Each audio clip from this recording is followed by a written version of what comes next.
So yeah, Assalamu alaikum, JD. So I want to touch upon the two things, which is very serious one. One is about the self-respect, and one is about the Black Lives Matter and Dalit Lives Matter. These are the topics which I touched, and just 20 minutes time I will take. That is now 8:40.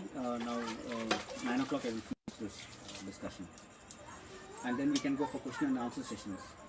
So this particular part, when I say Black Lives Matter, Black Lives Matter is a Black Lives Matter period, because we are all a racist in this world, and I think India is no need to say, when blacks are getting lynched and blacks are getting attacked brutally. I don't find any marginalized sections of this country have stood by the blacks. Let it be any time in the history, I don't find they have done it. So, period, we are racist, and we know that it's not about the color. I think when you speak about the color, when we speak about the Black Lives Matter, you're reducing everything to color, which is not. Black Lives Matter is completely different from the other kinds of racism what we speak, like the color of the skin of black and the Northeast and other parts. Blacks, when we say we have a historical, so I don't want to get into that, you all know that. So when we talk about blacks, it doesn't talk about color alone, it talks about the physical appearance, it talks about every aspect of a black and how we psychologically have a stereotypical knowledge of a black, not only their bodies, their land, and their language, everything we have a stereotype type, and that is not the case with when we say about the blacks in South India. So that is the thing. So we are racist. That is when. Why I'm calling we are racist is when Black Lives Matter happens, Dalits call that Dalits Life Matter. See, Dalits Life Matter where? Yeah, it is lives matter. It's no question about it. It is matters in India or the world. But when you make this Dalits Life Matter in the abroad, that is in the US, the problem with that is you are appropriating the blacks movement, because that Dalits Life Matter does not have the Black Life Matter anymore. So you have just kept there as a Dalits Life Matter, and Dalits Life Matter, Dalits historically, that is 1916, appropriation. When we speak about appropriation, is it well and good for us to say that Black Lives Matter and Dalits Life Matter without even addressing the Black Lives Matter? You just keep a Dalit Life Matter, there is no Black Lives Matter. So is it we are all, we Dalits are not castes or racist? This is one. The second thing is, see, you can speak about Black Lives Matter and align with them as a Dalit Lives Matter. In India, you can at least have, but when you're in US, you cannot use this Dalit Lives Matter. I don't find it is. At least you have to make a stance where Black Lives Matter and Dalit Lives Matter together. You cannot go without Black Lives Matter. I think the whatever we have learned, our seniors, for example, you take 1980s onwards, 1980s when there was UN about against racism, we all stood, Dalits all stood, saying that include caste in racial segregation, racial discrimination. So we all stood there, and then Dalit Panthers. So now Black Lives Matter. All are different, and I don't know why do we have to always go with us. We can have them; they are inspiration certainly for us. So that is one point. So we have to be very cautious on using Dalits Life Matter in context of Black Life Matter. So that is one. The other one is about self-respect. See, this has been the debate, and I've been very open about self-respect. So the second aspect is self-respect. See, when we speak about the self-respect, what is important of self-respect is, I said that whether Dalits have, when the Black Lives Matter we speak, we say about the self-respect, and I say that whether before the before lives of before life of the Dalits, what is very important is for us is important.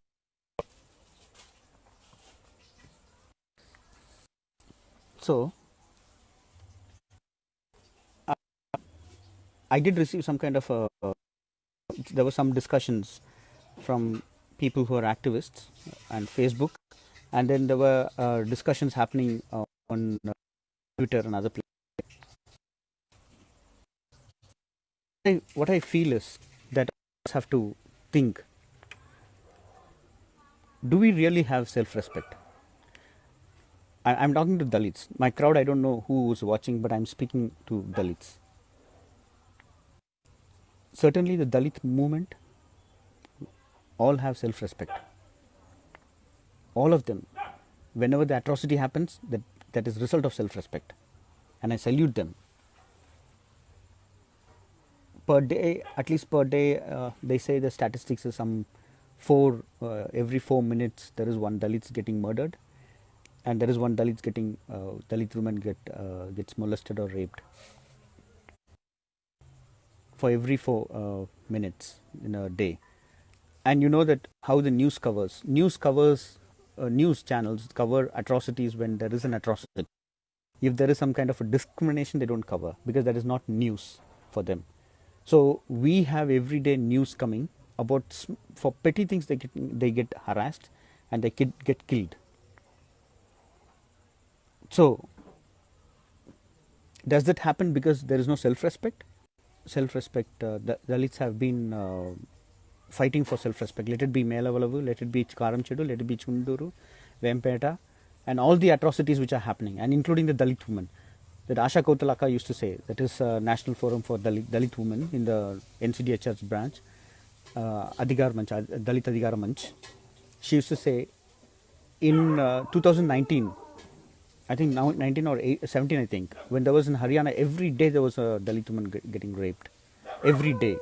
And it was not a simple thing, it's a big thing. Because as I told you, small atrocity the newspaper doesn't cover. That is not even accounted.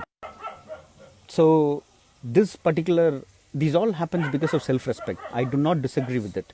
And Melavalavu, what was the Melavalavu? And you talk all the Dalit history songs, Dalit songs. All the Dalit songs are all about revolution. Dalit songs are about self-respect. We can go with this Karamchedu song, Chunduru songs, all the Telugu songs which are there.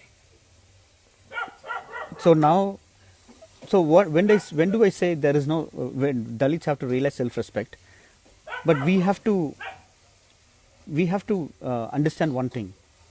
That is, when I say that Dalits do not have the value of life. Value of life, I mean the self-respect. When I talk about the self-respect, I really find that Dalits, let us take across India, and all these protests, including Melavalavu, all these protests, did it happen for self-respect? It did happen, but self-respect was part of the protest. It was not the protest. For example, when civil rights movement happened in America, there was a movement which went for self-respect. Civil rights movement for equality. We never had a civil rights movement. We have always had a caste movement. We had Melavalavu's protest, we have Karamchedu's protest, and in that protest we spoke about the self-respect. But self-respect was not a highlight of any movement in India. Okay, I'll ask you the other way. In every village across India, every day, we are suppressed. Our voice is getting suppressed. Okay, they are like this. You will have this community bias talking about the scavengers. Okay, let us leave the scavengers. Let us take, even in a village, when they speak, when we speak to a caste Hindu, we have some kind of a respect tone on us. Why? For example, I'm a chaklier, and now after becoming a chaklier, I go and rent a house. Where do I get house? I get a house not in a mainstream society. Mainstream society, if I don't give me a house because I'm a lower caste. So where is my self-respect? I don't fight for it. I just escape from that. And in a village, when there is an atrocity, or there is a temple, for example, okay, there was an atrocity recently. 3 people were driving a bike, and it was one caste Hindu stopped them, and he was asking, where are you going? He said, this is the thing. Then he said, oh, you Paraya, this happened recently. You SE, he gives the name and he slaps them. They beat them badly. This guy resists, so that's why they beat them. Now, 2 things are here. See, the self-respect is when somebody asks you, you have this anger. That self-respect you do have. Every one of us have. But there are majority of Dalits on the ground. Nobody knows what is self-respect is. But did we take them to self-respect?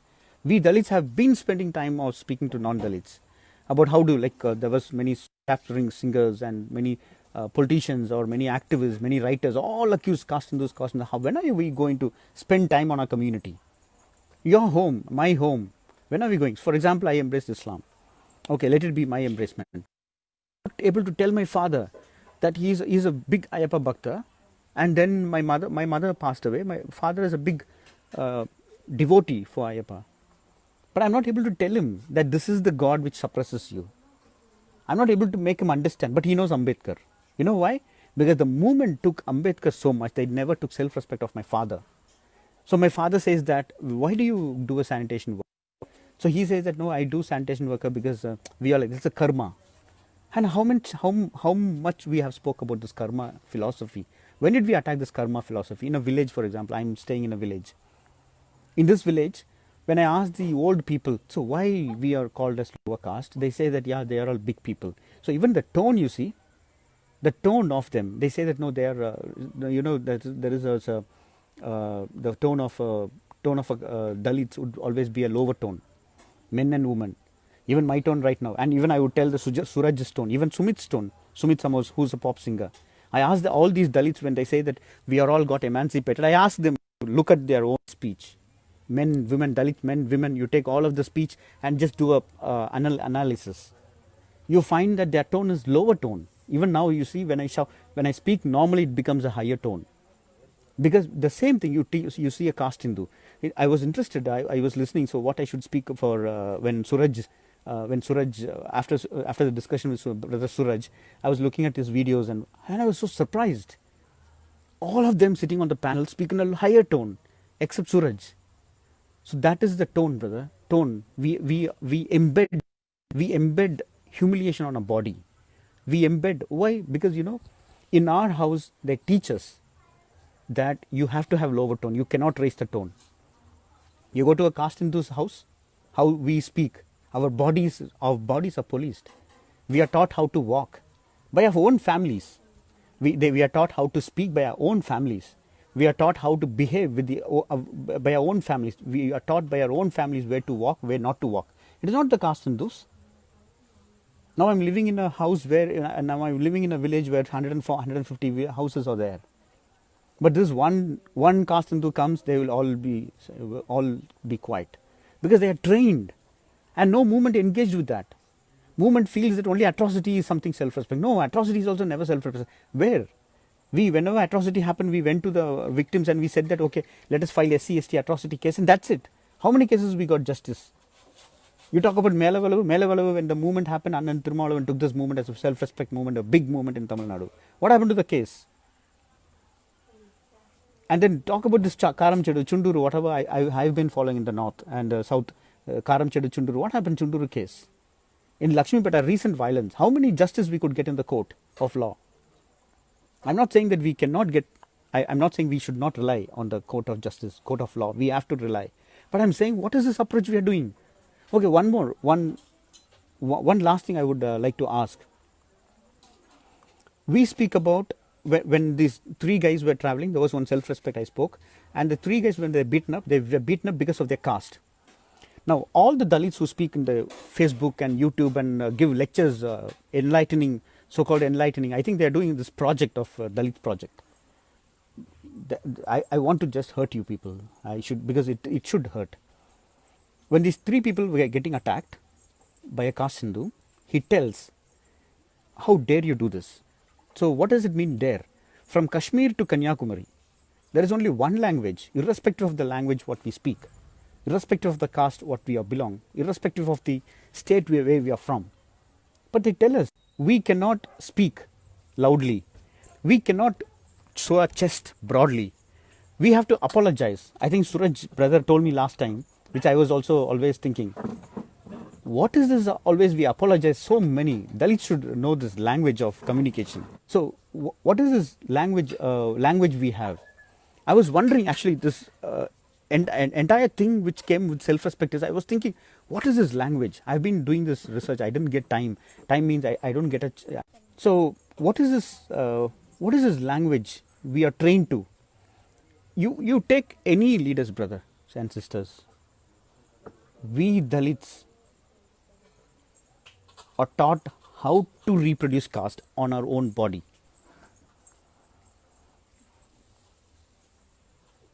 So when the 3 people were beaten up, from Kanyakumari to Kashmir, the caste Hindus have the same behavior. Where do they get the behavior? What is the connection between all of them? It is caste. Where does this caste? Irrespective of the different name, religion. But why we made the secular category caste? How? And my complaint to all the movement is, including the academicians and everyone, is, Sumit and many people are accusing me, you do not force something. I never forced on anyone. I embrace Islam. I never forced anyone. My self-respect is important. And my for community self-respect is also for me important. And I will do it. But Sumit should know something. He should know something is, this Hindu religion, how could the entire caste violence across India from the north to the south is because of the Hindu religion. When you go to a victim, when you go to a caste atrocity prone areas, Dalits go there as what? They go like a leaders, including academicians I'm talking about. I'm not talking about the movement. I respect them. This entire video is not for the movement. I'm not even touching about them. I think if they are not there, I'm not there. I don't think anybody of us would be there. But I'm talking about the way we sit and do this debates in academics, and the way we do lectures and give lectures to big people, and we are in a position to do something and we are doing nothing. And we are doing projects after projects on Dalits and we just make a life out of it. I have a problem with that. So this is for them. So when we say that Hindu religion has a problem, when we go to a victim, do we say that women and men, you got attacked because you belong to this caste, because of religion? I don't find religion anywhere. Religion has gone. Now left has said this is a secular category when Dalits say secular category.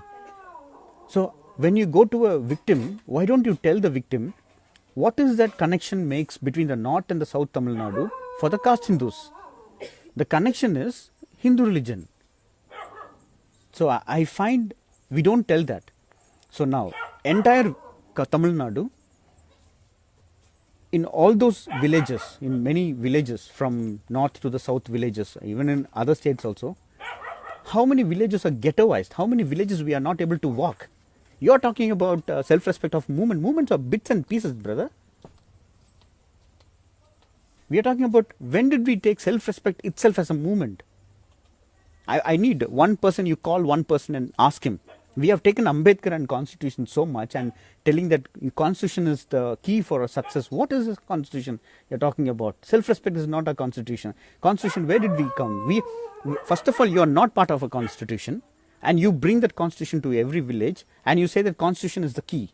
It is the key, but where is the self-respect to fight for the Constitution rights? When I walk in a town, or when I enter into a mall, how do I feel? How do Dalits feel? Where is the self-confidence?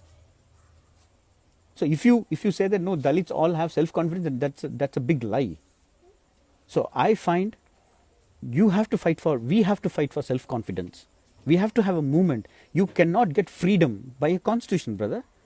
You can never have a freedom for that. For example, if I'm running an organization, if I'm a president of India, tomorrow if I say caste is abolished, it will never get abolished. That is what Ambedkar said. Before political revolution, we need social revolution. I am not talking about embracing Islam at all. I'm not talking about that. You just leave. Why are you not talking about religion in this issue? Religion is not about Brahmanism or something else. And why are we taking that same religion to your house? In your house, how many of your Dalits are following Hindu religion? Sudarshan asked me when my father was doing some puja. In my house, one room is completely given for that. You know whose failure is it? Movement's failure. It's not our failure. Movement means I'm talking about us. It's our failure. Because Ambedkar's picture can reach my home, but not this self-respect movement. So anyway, what is the point here I'm trying to say is, Dalits should really think about self-respect. Dalits it should be a movement in India before you talk about a life. I think what is the use of a life when we don't have a self-respect? You have a movement, brother. We have only Melavalava movement. You have and Karamchadu, Chunduru, all these movements, Rohit Vemla movement. That's not a self-respect movement in itself. You address self-respect there, but it was a Rohit Vemla movement. Where is the national movement for self-respect?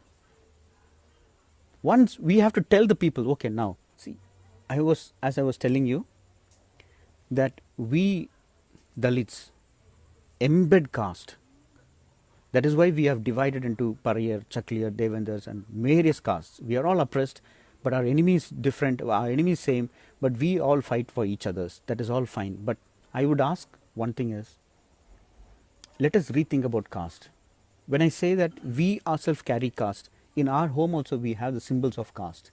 And if we have symbols of our caste, then what do we expect from the others? For an example, I wrote this paper with so much of pain. I don't know whether you would understand that. I left my life, I sacrificed so many things to write that paper alone.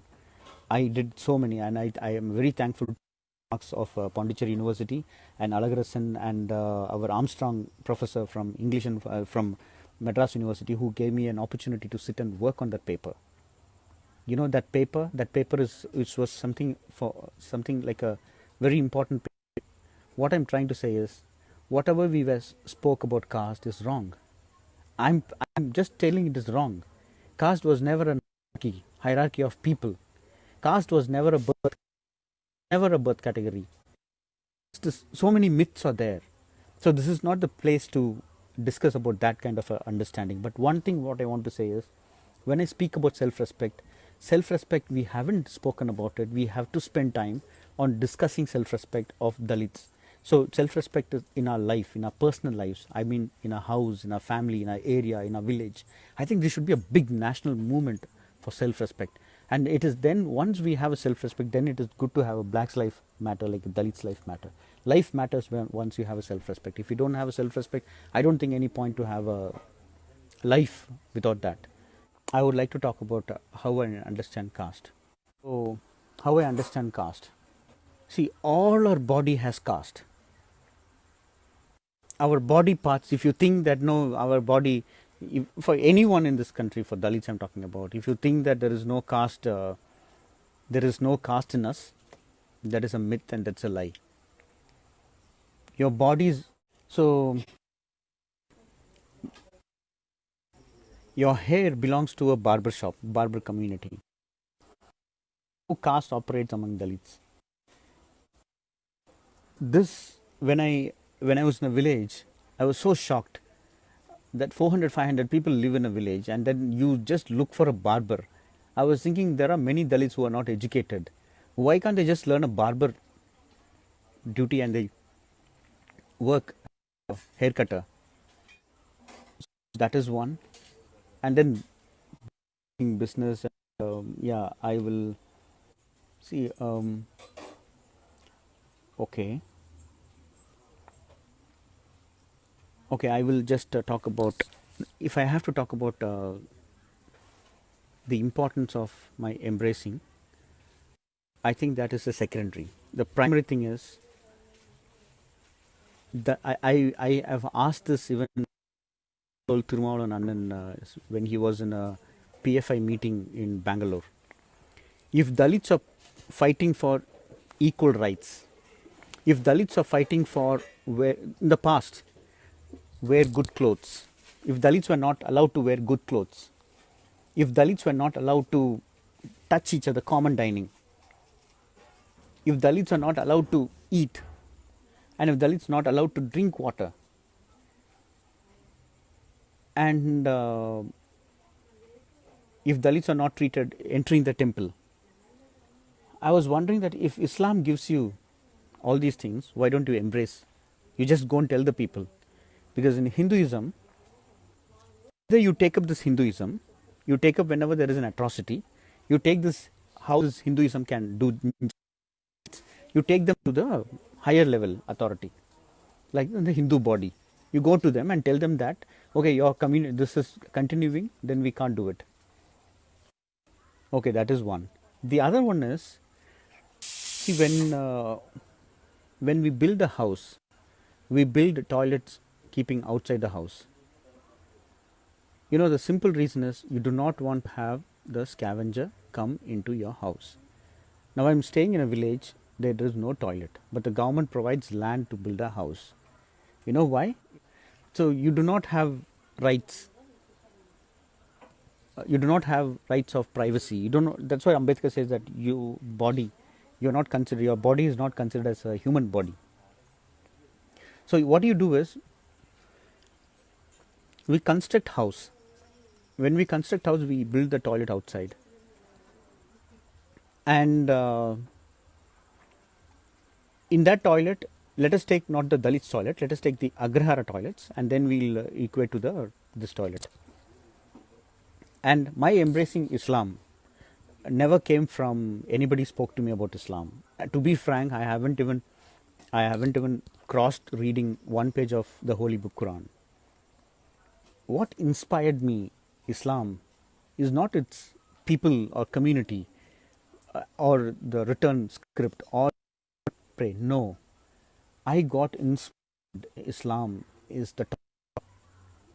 That would be very surprising, but I find toilets in Islam architecture is so revolutionary, and it's not that some simple statement I'm giving. I'm giving this statement as a result of my 10 years of experience on studying toilet. So what is uniqueness of that is, when I did toilet research, I always found toilets to be kept out because they do not want to have Dalits entering into the house. Remember? So Dalits should not enter into the house. Therefore, they built the toilet outside because there is a dry Latin. There was a system of dry Latin, and why the dry Latin? Why the dry Latins continued in India? Why? When the world was going closet, India was going after dry Latins. But why did we go for dry Latins? Because of Gandhi. Because of the caste system, because they made this service like an unfree labor. They made this scavenging as an unfree labor, that to protect the caste system. So they built the architecture keeping the toilet away from the house. Therefore, Dalits will go behind the house, clean the toilets. So that is the model we followed everywhere, that we kept Dalits away from it. So you had a segregated population, that Dalits should not enter into the house. Therefore, you built a separate path, separate way behind the house. So this Dalits toilet work would be in Agraharas, the purity place, temple in the middle, two sides house, and then Dalits go behind the house to take they whistle, they remove the shit and they go. And they were never recorded in the history. Even Andre Bethel's book doesn't even talk about this, and he says that is so funny about these people when they do research, and it's so funny. I don't know whether they literally miss it. So Andre Bethel, when he did research, he says that to write about Dalits, I didn't get access. Man, your shit has been cleaned by them every day in your Agrahara house where you stayed, and you say that you do not have access. But you do not even mind about your shit. They have been accessing your shit and disposing it every day. In Agraharas, if you would have stayed in Agrahara, and you did stay in Agrahara. So there, they removed the shit and they went. So therefore, the Dalits population were kept away from the village because they are impure. So then there is the village population. Now, Dalit ghettos. So what we Dalits did, we Dalits too reproduced that system in our house. We also built toilets outside our house. That is where differences in the research which were they done in Muslim houses. I'm not you just go for Rice Foundation. They did a research and they said that Muslims' house have better toilets. Muslims access toilets so easily than the other Hindus, because Hindus build toilet and did not want to shit because they consider it as an impure. So therefore, toilet was very crucial. So in India, the caste, to put it very simply, please read the article. To put it very simply, in India, caste was meant to be not hierarchical. It was a hierarchy between Brahmin and the scavenger. That is purity Brahmin, polluted scavenger. These were the two hierarchies. There was no any other hierarchy. You take this hierarchy because you have been reading caste in a different angle. That is the biggest mistake. And you brought women as a central to it, and women did not have much role to reproduce caste. Caste was new, not reproduced by women. I think that argument cannot be taken at all. No reason, no logical reason at all. Caste was reproduced by the architecture and the space. So, for example, a scavenger has meaning not because one person produced a baby and that baby just became a member of it. No, the scavenger has a meaning only when he went to the toilet. He's imagined he's going to have a toilet. The architecture is a resemblance of the body. So both has meaning only when both interacts with each other. This is what I say Marxist form of understanding caste. That is, caste is nothing. For example, when I was born, tell me that, oh, you're a chaklier. Caste is not a birth category. That is, as soon as I born, nobody comes certificate that I'm a chaklier. My mother knew that she's a chaklier, but it's not that because she was born in some chaklier is some place. No, man, there's a body. You term it, you imagine it. So caste was never a birth category. So when I was born, I did not know about caste. You just imagine about yourself. When you are born, nobody tells you what your caste is. When you grow up, in your house, nobody tells you what caste is. But your house teaches you that when you interact with the outside, there is some way of interacting. Therefore, this is how you have to interact. So this is not a permanent category. So when you teach them that, see, this is a caste Hindu, when you meet a caste Hindu, you realize your position in the society. So the caste has a meaning. Like even for a caste Hindu, the pride does not have meaning. He meets us, Chakliyas. So for a Chakliyas, there is no meaning of a caste when he meets a Kaundan. So both have a meaning only when they interact with each other. This is what I call Marxist way of understanding caste. Caste as a commodity.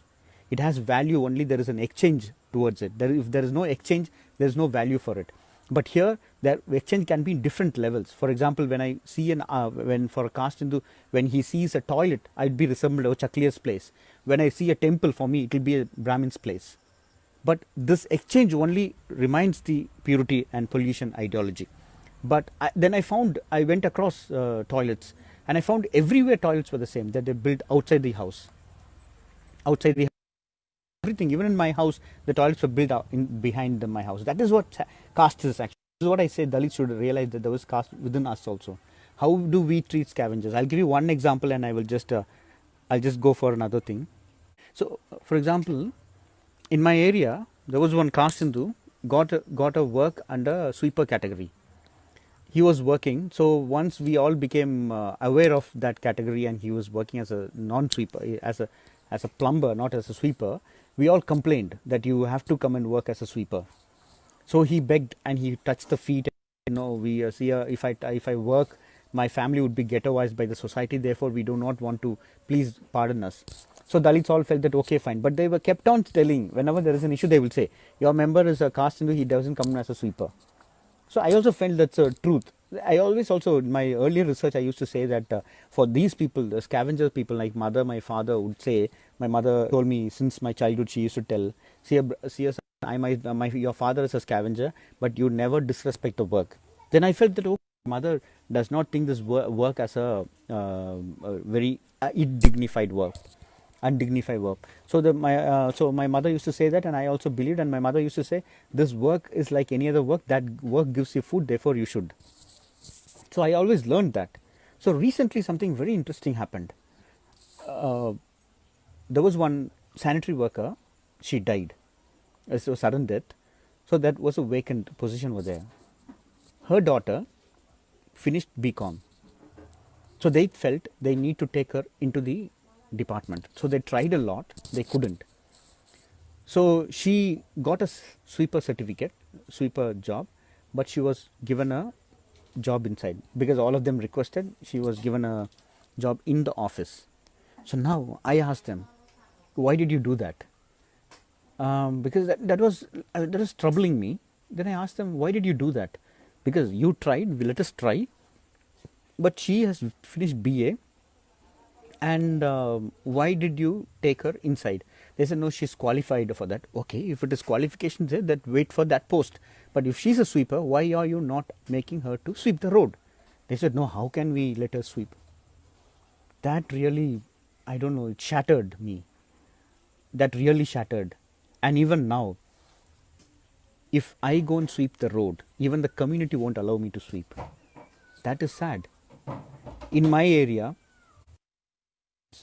the scavenger would be cleaning inside the drain, but he won't own the toilets. It is not that they do not want to own the toilets. In some cases, they do not want to. But there is this business called the septic tank cleaning. That has been my dream, actually. Business, somebody is from the outcast doing it. And we are not, because caste is not there with the upper caste also. We also see our body as bad. How many times we don't even touch our feet? We keep our slippers outside. Do you know why you keep the slippers outside? Why do you don't drink water in a glass when you touch your mouth? Why? You keep your slippers outside. This is very Indian. You keep your slippers outside. You don't drink the water touching your mouth. And you don't keep your toilet outside inside your house. Why? Take that same equation to the temple. Indian temple does not have toilets. And they do not allow Dalits also. Indian temple, I mean historically, even now there is a lot of fight. So Indian temple do not have toilets even now, and your slippers ought to be kept outside. So public places have toilets. Why? Public schools did not have toilets. Why? Government projects did not have toilets. Why? Because in our idea, the holiness means there is no toilet. Because we equate schools to toilets, to schools to temples. So in all these equations, what I was telling, Islam is the only religion which says, even not Christianity, even not Buddhism. So that is why I found that even 6th century, 7th century, even since then, they took the toilets and kept it in the masjid as a part of ablution. Without toilet, there is no Islam, I would say. Toilet is a mandatory for masjid. And masjid is the heart of Islam. So now you go to church. Church, this is our, my friend from Kerala told me, reminded me, Ravi, at that time, Ravi, your point is amazing point, but one thing, Ravi, the church takes the dead body into the, dead bodies are very unholy in Hinduism. Church takes the dead body into the middle of the, into the church, but they don't allow toilets. And they don't allow Dalits. There were history for that. So now the Buddhist thing, how do they treat human shit, human body, human toilet? How do they see? Why I'm talking about toilet is, toilet is very crucial in a religious society. All religions in the world frame their philosophies based on purity and pollution. So this purity pollution is so crucial for all religion. Religion philosophy is based about purity pollution. This is not my argument. It is Mary Douglas's argument. It's a very famous person whose work was very popular, and she says this one, and everybody agrees to it. So purity pollution, that is how you shit, how you remove the shit from the place of worship. It should not be from the place of worship. This is the point. So in Hinduism, it says that shit is a very impure object. So therefore you should not touch it. Therefore you have to have some people permanently, because purity means removing shit is a very bad idea. Therefore there has to be somebody to remove. That is called service. Because you see, it is a caste class society because there is no labor. The concept of labor it's called unfree labor. So therefore it was a service. So in the service mindset, they said there has to be a permanently embedded bodies from the Brahmins, temples and caste Hindus. Permanent. So purity pollution in it's a permanent. Example, I am impure, whatsoever I clean, whatsoever, like Sumit and so many people say that if I buy land, even a president of what kind of a thing we are speaking. President of India is treated unequally in the society, and you're talking about property. You think that President of India does not have property? When I spoke to Suraj, I was talking about Dicky. What is this Dicky? You have millionaires and you call yourself Dalits, and you say we are not job seekers and job givers. What is that? Because you see, when you say a job seeker, it is good. You can assert your identity. I'm not against identity. I would even assert my identity. But identity is not something you have to have a business over it. You can have Dalit, but why did you start Dicky? The simple reason is you have been discriminated, even after becoming a millionaire. So what is this point of land? No, there is no land. Our movement, as Ambedkar said, it is a social revolution we need. So in a social revolution, you are looking for Mayawati is becoming a chief minister, and we have to go for vote bank. We have to go after like Jignesh Mevani contest election. What did he do? I would challenge Jignesh Mevani. If I'm sure that nobody is going to listen, but I'll just tell Jignesh Mevani how many villages. Not only he can't. Nobody tell me in this country how many villages these anti-caste movements could eradicate caste. But I can show you Meenakshipuram embracement of that it happened. So every religion's philosophy is based on the how we treat human filth. So this human filth is very important for every philosophy, and every philosophy, all philosophies, there are only two philosophies which is very strong philosophy on human filth is Islam and Hinduism. No philosophy deals with the human filth as they both do. It is what very crucial is. Why Christianity, why Buddhism, why? Because they never cared about it. Purity pollution for them was complete. But for Hinduism and Islam, purity pollution and human filth was very central to it, human body. So I think where Islam becomes so crucial. Whatsoever you are told in anti-human, here everything is opposite. To put it very simply, in Hinduism, it is told it is a permanent category. Birth-wise, it is not birth, actually, just keep this for sake of argument. In Hinduism, it is a permanent category. That Dalit means Dalit, and you can never, even economy, anything cannot move. In Islam, it says there is nothing called permanent category. Everybody in front of Almighty equal. So I think that is what is very important. And you remember one thing, those whomever says that Islam is the religion of God, these all things, yeah, it is true, all of them, but you do not know the facts. What facts I'm talking about? When Meenakshipuram embracement happened, show me one religious person who embraced some religion for self-respect. It's only Islam. 400 people, I embraced Islam along with the 400 other Dalits. All of them embraced Islam, saying self-respect. They never said that somebody came to our mind and we got some... no, they don't say. Even now they don't believe in God. They believe in Almighty. And Almighty means not that they go and pray and they do pray. But that pray is not like a prayer of in Hinduism, like a selfish kind of a prayer. Oh I have to get this, I have to... No, that is not the prayer. When we do namaz, we see each other. We see that.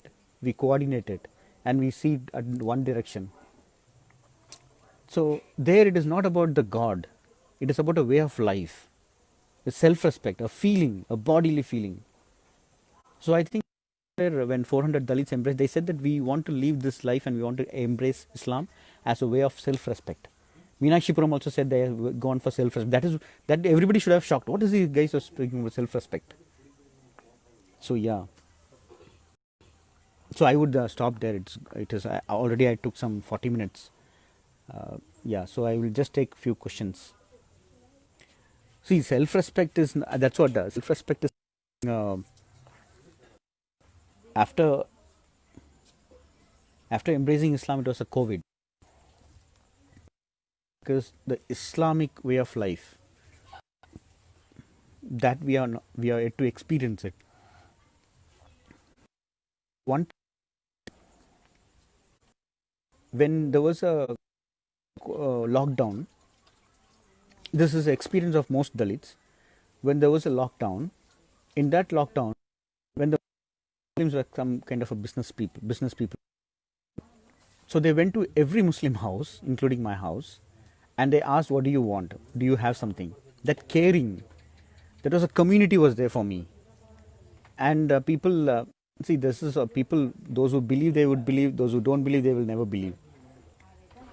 How caste, after embracing Islam, I stay in the same house, but the entire village doesn't call me.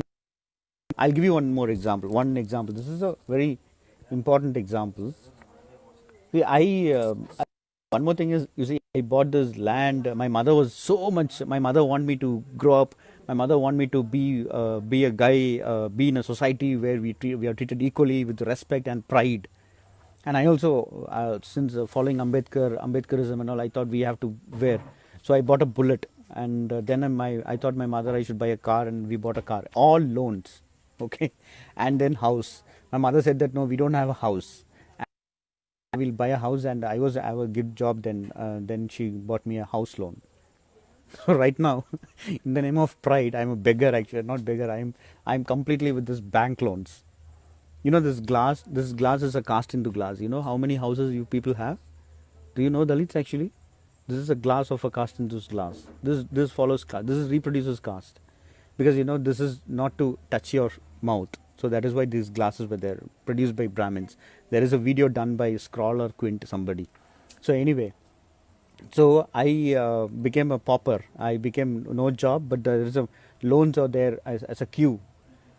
It is terrible life, okay, because that does not material does not give you self-respect. That's what I mean to say. That was not a good idea at all. And sincerely, if I would have been in Islam long back, because Islam goes against bribing, goes against money lending, money making. Dalits in this area where I live, complete money lenders would come on Sundays. If you are in Islam, you would have not gone to that. And drunkards. If Dalits say that no domestic violence and there is a lot of drunkards happening, why don't you just embrace Islam? And you say that no, this in Islam there is a serious problem of many problems are there. You think is that worse than the Hinduism or the problem what you have? You just have an experience of it. So then that happened. So I was working in my house. I was so dirty, and I just wore this skull cap, and I went to a shop. Usually I go there. I go in a good dressing, not the perfect one, but good. Because you see, I was my mother used to make my body, clean my body weekly thrice. I even now I remember. So my mother used to wash my body every week, but after going to CFL, English and Foreign Language University, learning caste, then I really lost my love for my body. Because what is the point? Even after washing so much, wearing good clothes, I am still treated untouchable. So I just lost it. So after embracing Islam, I went to the shop with so much dirty cloth, and that guy was respecting me so much. And he's saying, "Okay, buy, come here, come here. What do you want, buy? Yeah, please take it." An entire village, all of them are coming and asking me, "Oh, buy, what you did is so nice. My community is telling me it is so nice." Then I'm asking, "Why don't you come?" They say, "No, you know, there is this traditional knowledge of community, God, everything is there, so we can't." So the very interesting thing is, the community circle got changed. Community, love, I think so much. Earlier, even if I was earlier, I was like a individual person. Even my own relatives or neighbor won't come. There is this community now. I think this community is what the strength of Islam, and I think that is that gives a.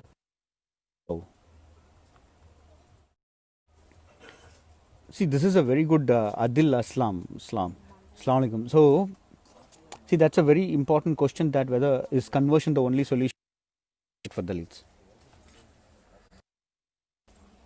It is certainly not. Conversion is not the only solution.